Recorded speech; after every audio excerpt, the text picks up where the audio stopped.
Welcome back, everybody. I hope you're doing all right. I've been doing pretty good myself. I got some mail piled up here. I guess we'll have a mail day coming up soon. Just a few days ago was February 27th, which is the 25th anniversary of the Game Boy release of Pokemon in Japan. So this is going to be a big year for Pokemon, the 25th anniversary of lots of different things. And it's time to do another Blastoise video. We're finally going to wrap this project up, I think.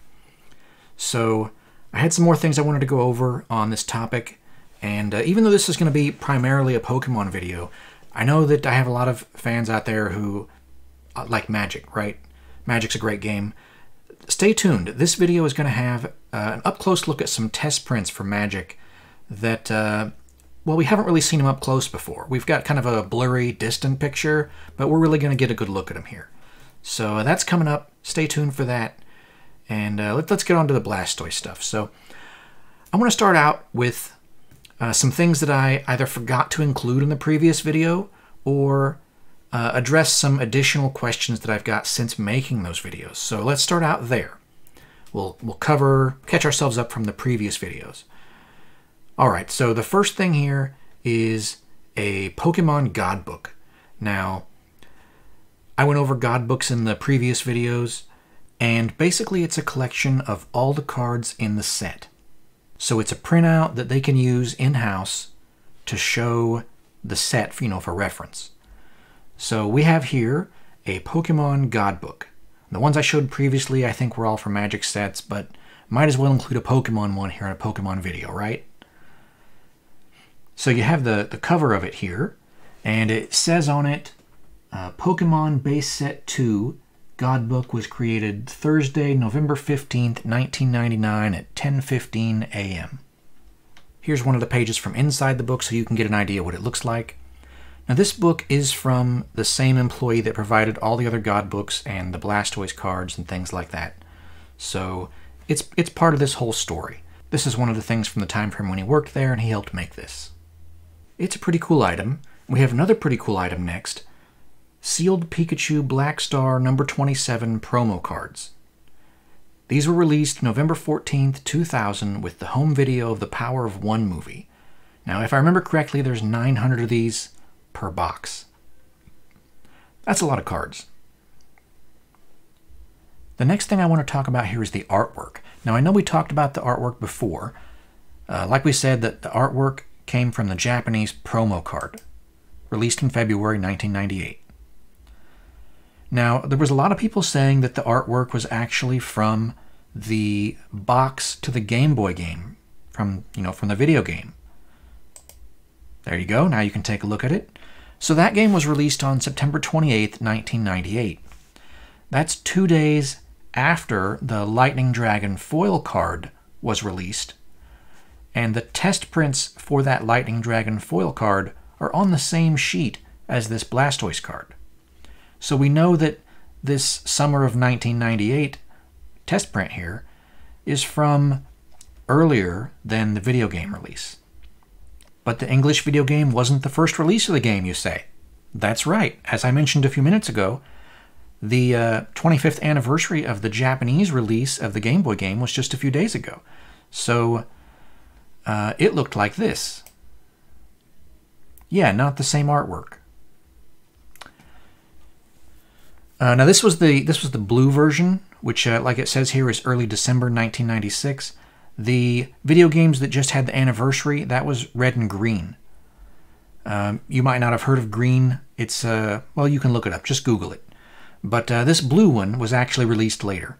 It's an updated version of the game, and my note here says early December 1996. That's when people actually received the game. To get it, you had to mail away for it in a magazine. The magazine came out October 15th. So a lot of places say that the release date for the game is October 15th, but there was actually a 6-week wait after you sent in for the game for them to make the game and send it to you. So the game didn't actually come out in October. The magazine came out in October. Anyway, not to get too sidetracked here. So the artwork is from the promo card there. That's the first time it appeared. All right, the next thing we're going to talk about here is the font. Now, again, we already talked about the font. We talked about it, you know, a lot of people were saying it was Comic Sans, and like I showed you here in this picture, it's not Comic Sans. They're noticeably different. Well, we did figure out what the font actually is, and I'm not going to release that information because we don't really need people trying to make copies of the card. You know, you don't really need to know the name of the font. But I will tell you that we did figure out what the font is. Thank you very much to the person that helped me with that. You know who you are. And so the font came out in 1989. That's when it was created.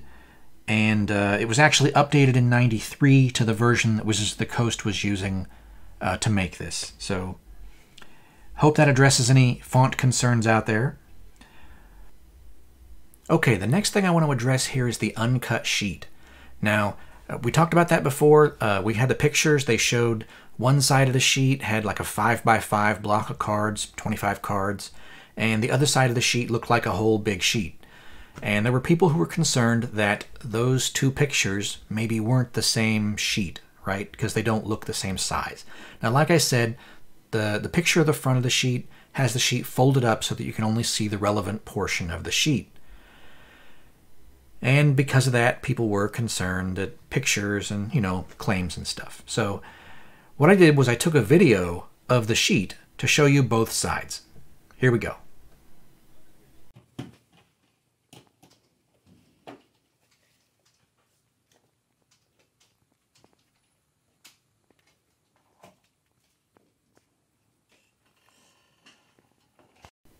As you probably guessed from that video, I was able to inspect the sheet in person. I gave the contact info for the sheet owner to CGC, and he was kind enough to send the sheet to them, and I got to check it out when I was there to deliver the Blastoise cards for grading. Let's take a closer look. You're about to witness the first time that the public has ever had a good look at all the test prints on this sheet. Let's start with the back side. Here's the whole sheet. Here's a close-up of the top. This is to take a look at the edge of the sheet.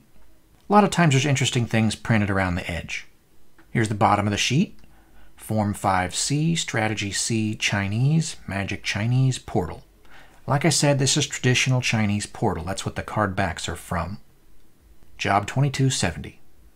Now let's take a look at the front. Here's the whole sheet unfolded. As you can see, 3/4 of the sheet's just blank. And that's why it was folded.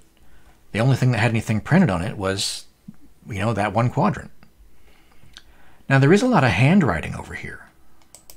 Let's take a closer look at that.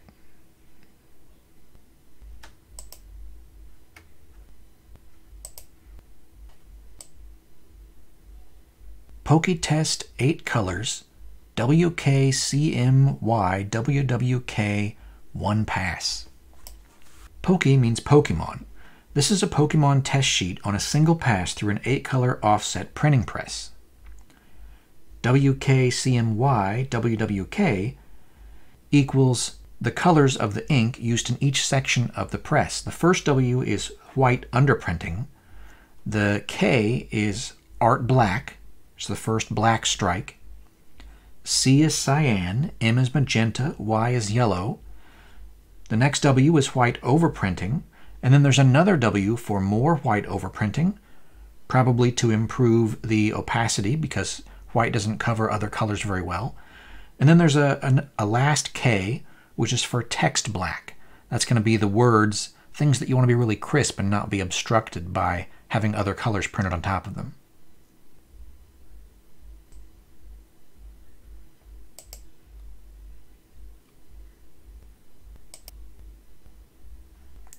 Try to get that nice and big on the screen here so we can read it.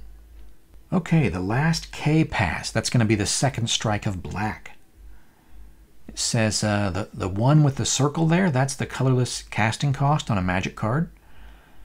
It says the inside of the circle is at 10% question mark or 20% K screen. That has to do with the percentage of coverage inside that circle. It's if it was 100%, it would be solid black, and so this is saying it's 10% or 20%. And then below that, there's an arrow that says the number will be at 100% K. So that says that the number inside the circle is solid black. And over at the right, we have a greater than sign. So that means greater risk that the screen K will blend with 100% K number.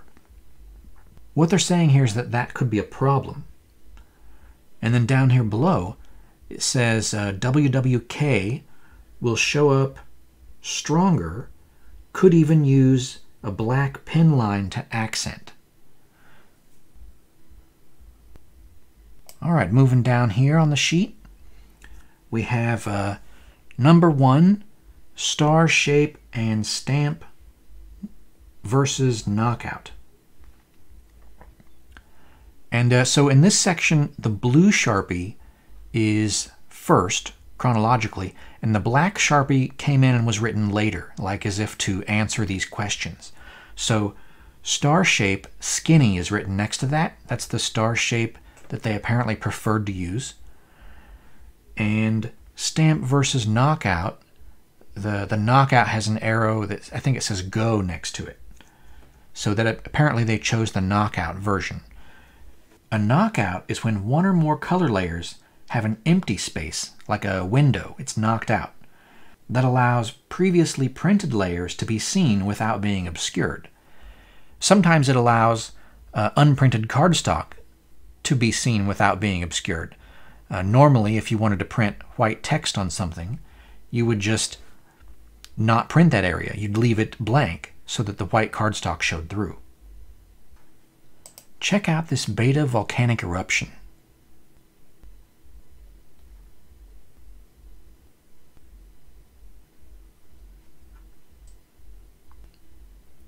Okay, do you see this white space right here? It's on the top edge, on the left side of all the letters.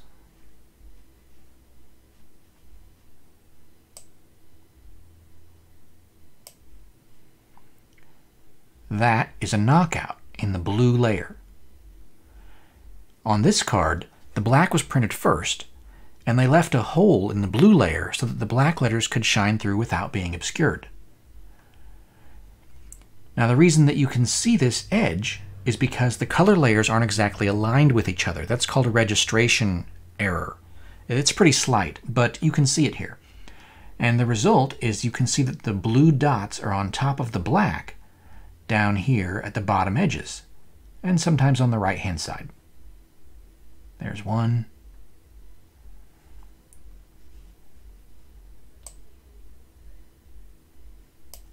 Here's some more on the H.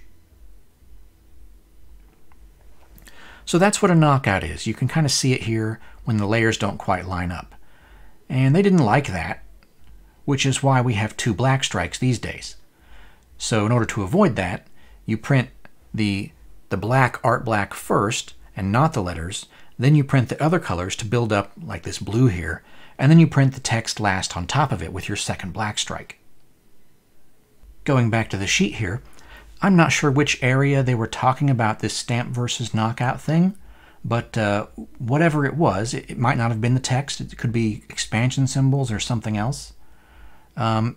Actually, it's probably the shining star, because this line seems to be about the star shape, and so what they're doing here is that the knockout is the star shape in the various color layers.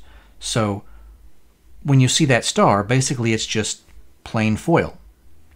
Makes it reflective and shiny and look pretty, and there's a hole in all the other color layers so that you can see that foil. Number 2, expansion symbol color, if knockout.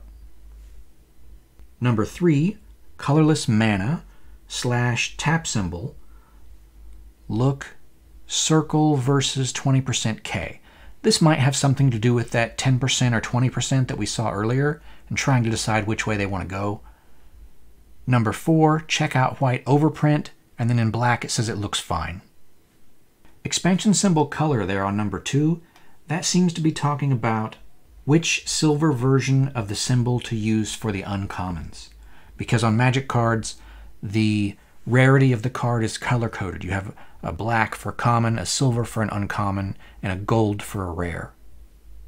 Number 3 there, about the colorless mana symbol and the tap symbol, I think that's in reference to the card on the bottom row, which is a card that just has a bunch of mana symbols and tap symbols in different sizes.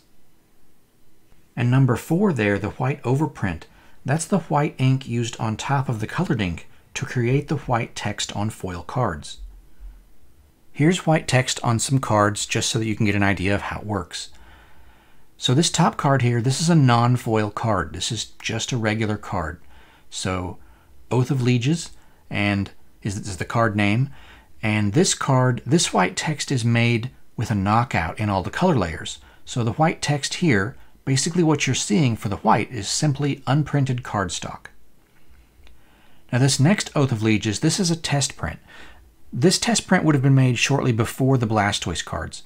It would be right before, it's kind of the same project. They're figuring out how to make foils, but it's a different sheet. It's the step right before this.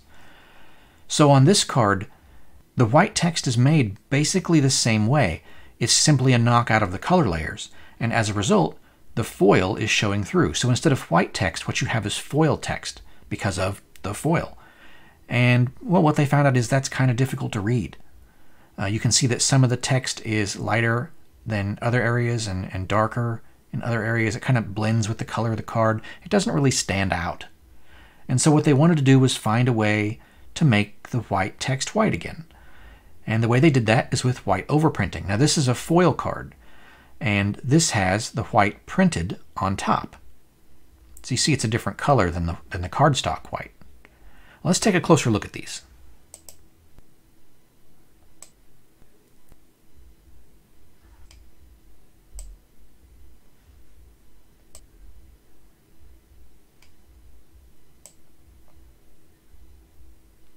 That's probably close enough, huh? All right, so this is the top card here. It's a non-foil. So this white, this is just unprinted cardstock. That's all there is to it.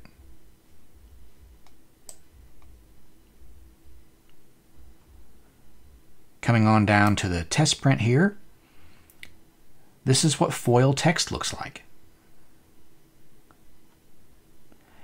All of the space in between the dots is also foil. That's what makes the card look shiny. If you go back up here, same thing. All the space between the dots is simply unprinted cardstock.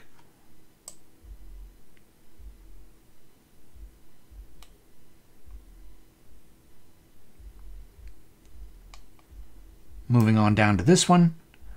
In this case, the white is printed opaque on top of the other ink colors. So you still have the foil in this area, but opaque white is not reflective in foil. Okay, moving on with the sheet here. Pros. Second pass version could run at other vendors. Cons. Second pass version requires second pass with registration worries and handling worries. This test print was created on a single pass through an 8-color offset printing press. Some of the cards on the sheet are designed to be printed on an 8-color press, while other cards on the sheet are designed to be printed using 2 passes through a 4-color offset printing press. The 2 passes through a 4-color press can be simulated with a single pass through an 8-color press, but the different layer arrangements between the two methods result in a slightly different quality end product. Wizards of the Coast needed to see the quality of both versions to know whether they were acceptable and consider the pros and cons of each method. That's what test printing is all about. You just have to try stuff sometimes. Vendor is the various printing companies that Wizards of the Coast pays to print the cards for them. They don't all have huge 8-color offset presses, so if you stick yourself with an 8-color method, it kind of reduces the number of vendors you can have print the cards for you. Designing the cards to be printed on a 4-color press allows flexibility with which print facility is used and can lower the logistics and shipping costs of worldwide distribution. Basically, it allows you to print the cards closer to where they're going so that you don't have as much shipping expense, because cardboard is heavy. especially when you're talking about millions of cards. It's like shipping a whole forest. That flexibility also provides some protection against price increases because Wizards of the Coast can shop around to different print facilities. However, the flexibility comes at a cost, which is different quality and more printing problems. So more of the print run would get scrapped by quality control, and there's a higher potential for customer complaints if you use the two-pass method. So basically the problem there is that the second pass may not line up perfectly with the first pass the second time you feed the sheet through the press. And the mistakes that cause means more scrap. First row shows 4-color version of mana would have to fix position. Second row, A, black plate mana symbol happens in first 5 colors. B, the gray actually equals chroma gray equals 4-color process. No example of WWK. I think this note is about the card in the bottom row with the mana symbols and the tap symbols. Each point size has 2 rows of symbols. The first row has 4-color mana symbols. 4-color meaning CMYK, cyan, magenta, yellow, black. Would have to fix position. I think this means that the mana symbol position is a fixed point on the card and doesn't float with the text. This creates difficulties when the text is translated into other languages because the word length is different and the mana symbol may need to move. This card has a top half and a bottom half, which appear very similar at first glance. I suspect that the top half is A and the bottom half is B. No example of WWK means that this part of the test doesn't include white overprinting or a second strike of black ink. The next handwritten notes are over here in the corner. We have this right here, which is arrow for black, and that's selecting this row of symbols for the commons, for the black expansion symbols. And then we have arrow for silver, and it labels it 50% K, which is mostly this column, but it looks like it shoots over and does this column for these two for some reason. So those are the ones that they liked, which apparently was 50% K black screen, and so that's how they made their silver. It's not actually silver ink, it's just half coverage of black. It gives you kind of a grayish color. Okay, now we're going to focus on just the part of the sheet with the cards again. Every card on the sheet here is unique. There's a lot of subtle differences, but I'm going to highlight some of the major differences here. Let's start with the ones that are labeled on the sheet.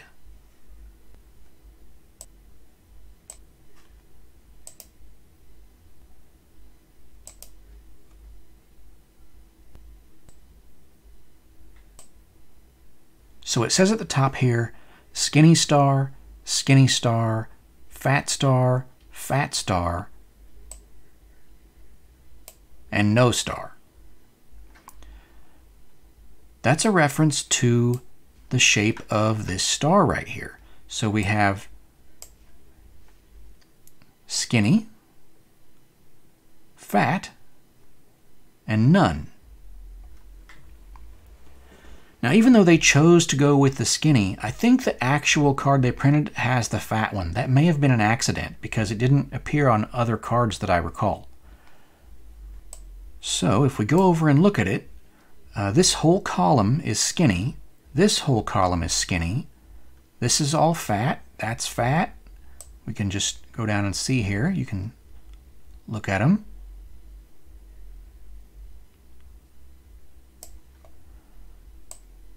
And then this column right here on the right is no star. Now the bottom row doesn't have stars at all on anything. All right, the next thing we're going to look at is the expansion symbol color. So this column is skinny stars with the uncommon expansion symbol. This column is skinny stars with a rare expansion symbol. This column is fat stars with the uncommon expansion symbol.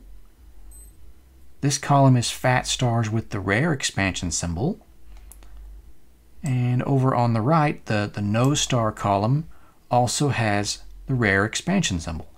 I guess we can zoom in and show that a little better, huh?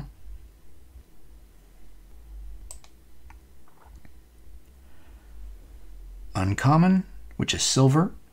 Rare, which is gold. Uncommon, which is silver. Rare is gold. And that one's also gold. You can probably see it better on the next row down, which has Exodus expansion symbols. Starting at the left again, we have uncommon, rare,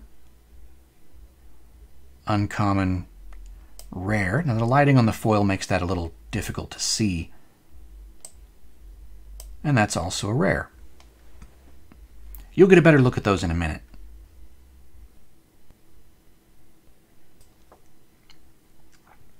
Okay, so as we discussed, each column is different. We have skinny uncommon, skinny rare, fat uncommon, fat rare, and no star, which happens to be rare, but no star is obviously different from the other columns anyway. Now let's talk about rows for a second. So this row is the dragons with the Urza's Saga expansion symbol. This row is the dragons with the Exodus expansion symbol. Then down here we have Drifting Meadows with the Urza's Saga expansion symbol, and then Drifting Meadows with the Exodus expansion symbol. So again, every row is different. And the bottom row is also obviously different. Oh, one more note here. On this row right here, these Drifting Meadows have black card names with a white drop shadow. That's probably an accident, but all the white text, which is the card name, the card type, and the artist credit, is black over the white instead of being black under the white. Next, I'm going to do a brief slideshow of each card on the sheet in case anyone wants to take a closer look at something. The sheet position of each card will be indicated on the left. So here we go. We got the outline in green. This is card number 1 right here.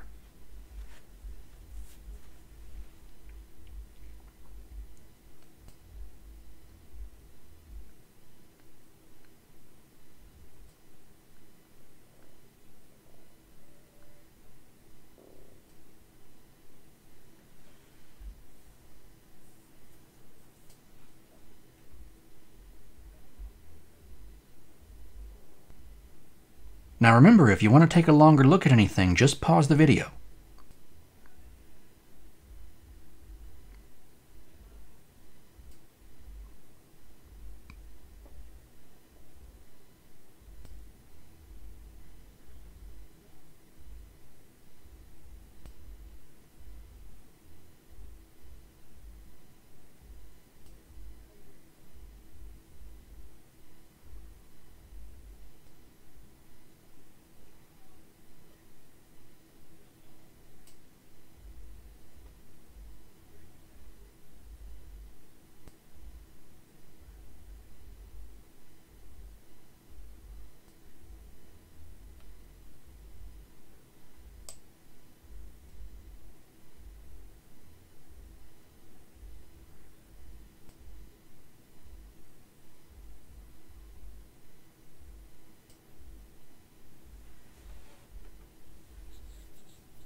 Just for fun, here's what the pre-release Lightning Dragon sheet looks like.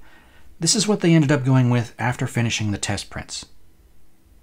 As I mentioned, I personally delivered the 2 Blastoise cards I had to CGC for grading.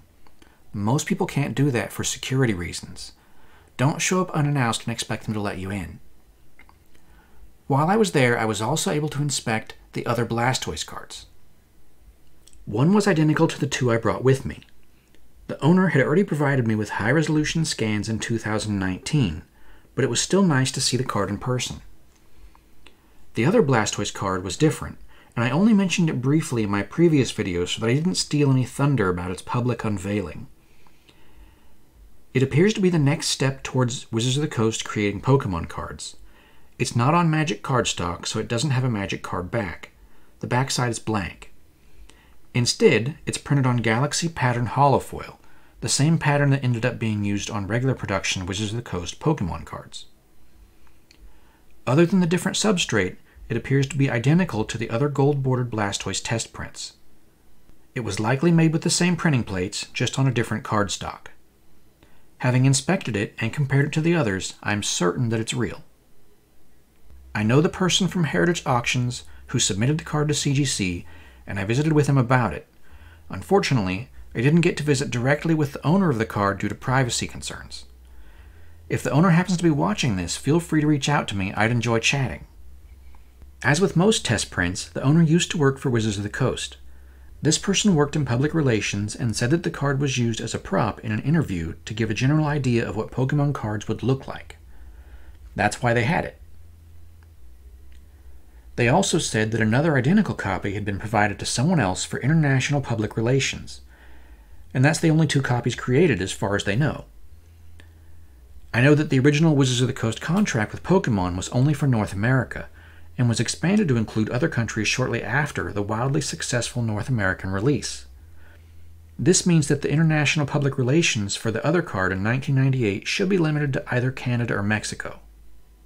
The owner has the impression that the card was created to seek Nintendo's approval for Wizards of the Coast to create English Pokemon cards, but multiple other sources indicate that Wizards of the Coast was approached by Pokemon about creating the English cards, already had approval before spending a lot of money creating test prints, and Pokemon employees from Japan came to the Wizards of the Coast offices in Seattle and helped to design the earlier Black Border test print.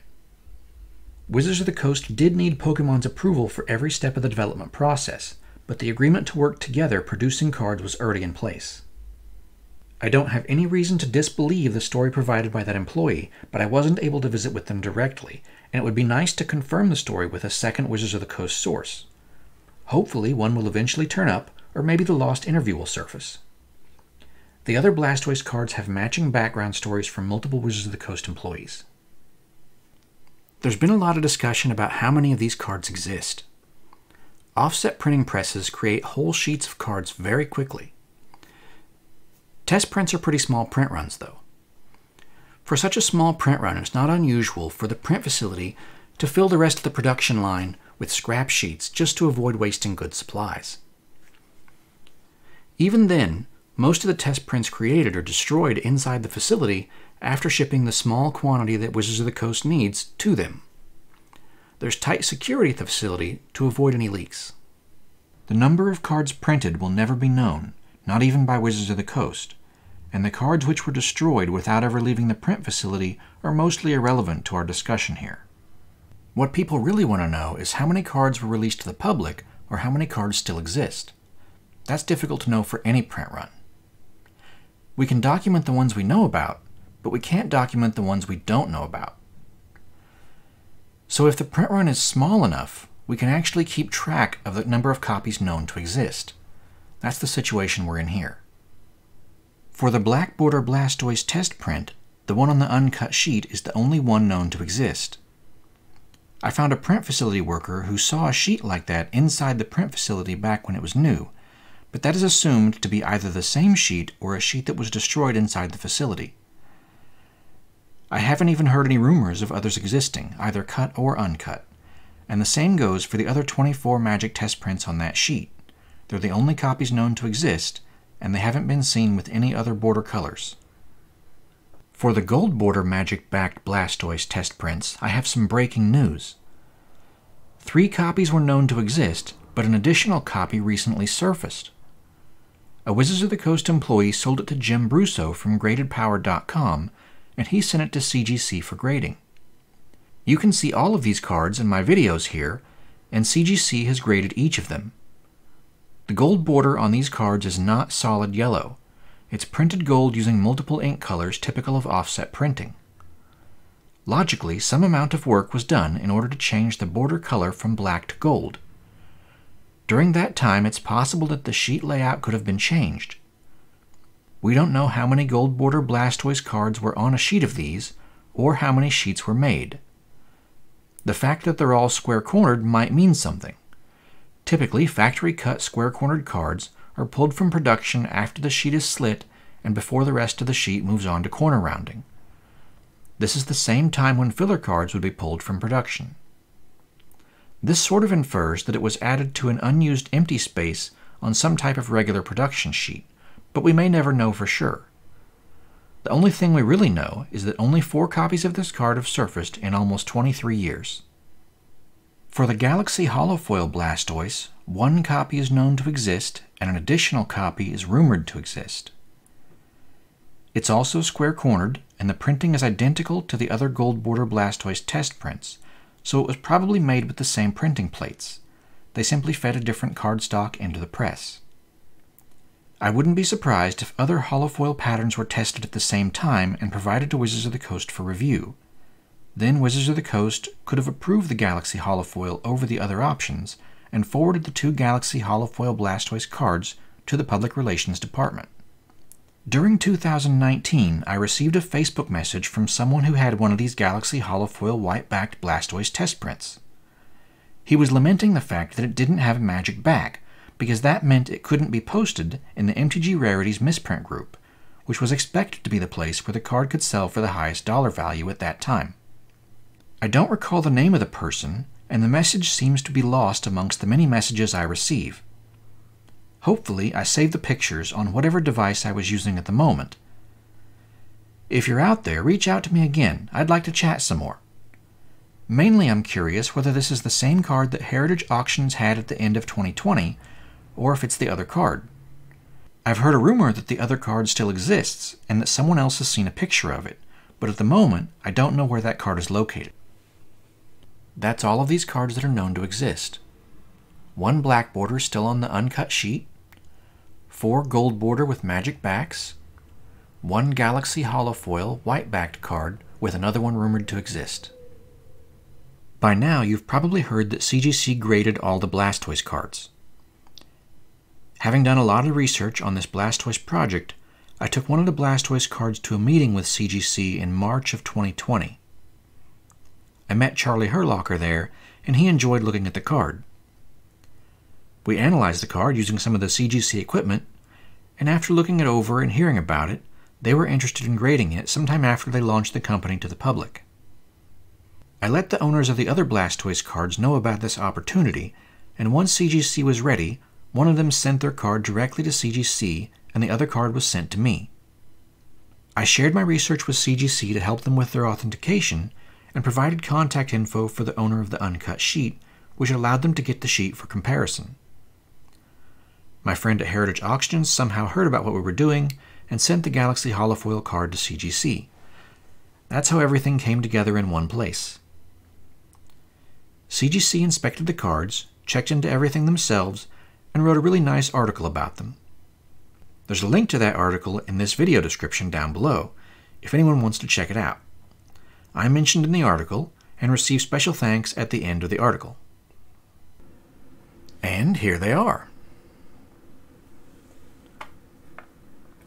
See if I can show them off on camera here a little bit. So this one right here, this is the first one that I opened on this channel. And sorry about the glare there. It's a side effect of having it in a case. So this is the one that's featured most prominently in my video series.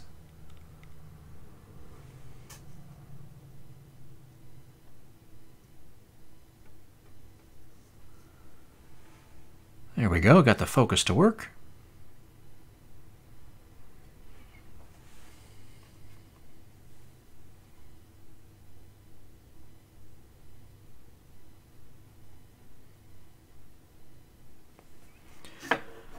And then this one, this is the one that I opened up in part 1.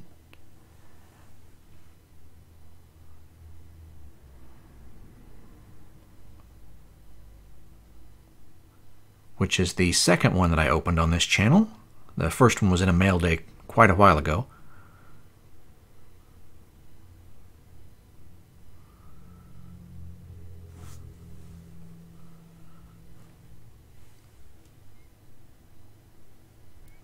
So if you've never seen a CGC case, that's what they look like. So yeah.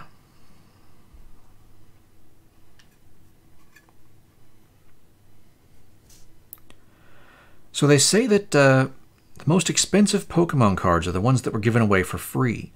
Now that holds true with these test prints. They were given to the employees for free after they were no longer useful.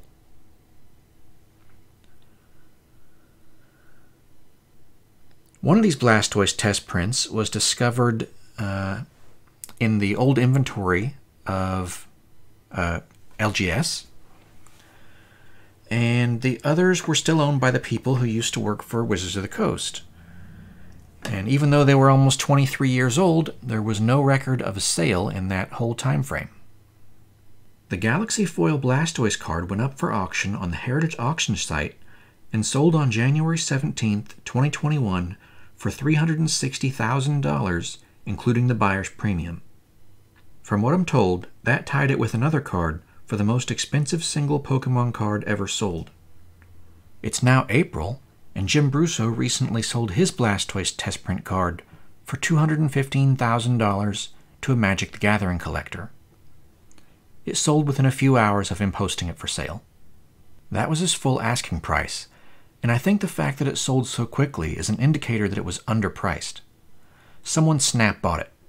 It was priced significantly lower than the previous sale, and I'm sure the new owner wouldn't sell it for that price again. So the current value is obviously more than that amount. As far as I know, the owners of the other cards will also be asking for a higher price. With 3 of these cards currently on the market, I think it's a good time to buy, and I expect the card value to increase in the future. I did a lot of work to authenticate these, but I didn't do it alone, so I got some shout-outs here at the end. Sean at Squeaks Game World, that was great. Thank you for all your help. Zach at Maple Bar Games, same to you. Ryan Rooks, Jason Gitlin, Daniel Armitage, Isaac King, Pie Fisher, huge help. Shannon Nelson, you were a big help too, actually.